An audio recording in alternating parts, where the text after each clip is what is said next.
कुमार रमेश की प्रस्तुति। Music by Mukesh Tiwari.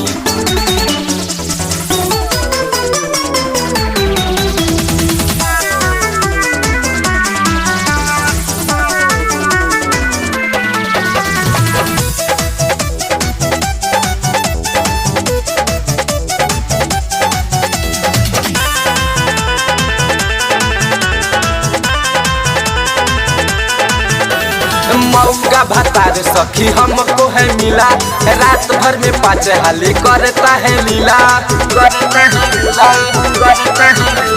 मौका भतार सखी हमको है मिला, रात भर में 5 हाली करता है लीला। यही से बताऊं सखी मेल नहीं हुआ, पलग पर भौवे न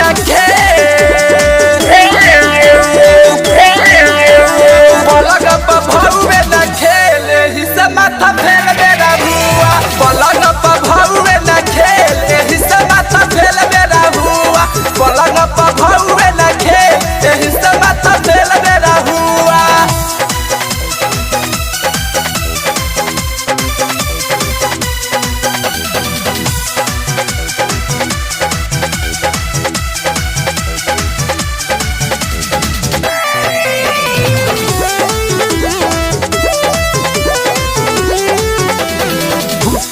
चूड़ी कलाई में छूछे बीतेला सारी रतिया, सजिया पर सुनाए हो सखी पाजा में धरे नी तकिया।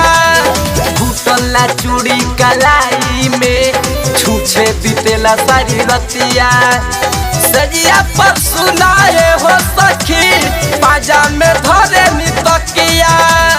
यही से बताऊं सखी मेल नहीं हुआ,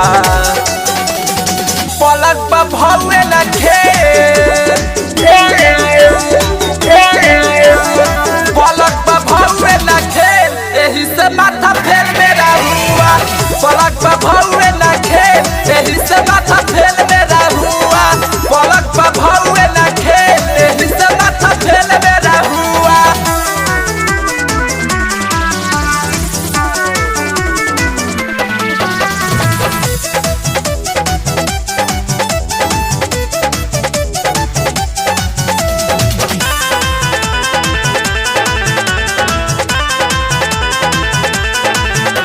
मतलबी मरद मिलन सखिया हो, मानेला ना हमर बतिया हो। नैहर के यारवा मुकेशवा से धड़केला हमर छतिया। मतलबी मरद मिलन सखिया हो, मानेला ना हमर बतिया हो। नैहर के यारवा मुकेशवा से धड़केला हमर छतिया। यही से बताऊं सखी मेल नहीं हुआ, पलक पर भौवे न खेल।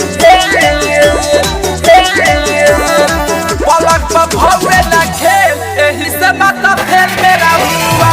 पलक पर भौवे न खेल, यही से माथा फेल मेरा हुआ। पलक पर भौवे न खेल, यही से माथा फेल मेरा हुआ। मौका भतार सखी हमको है मिला, रात भर में 5 बेर करता है लीला। करता है लीला, करता है लीला। मौका भतार सखी हमको है मिला, रात भर में 5 बेर करता है लीला। यही से बताऊं सखी खेल नहीं हुआ, पलक पर भौवे न खेल। पलक पर भौवे न खेल, यही से माथा फेल मेरा हुआ। पलक पर भौवे न खेल, यही से माथा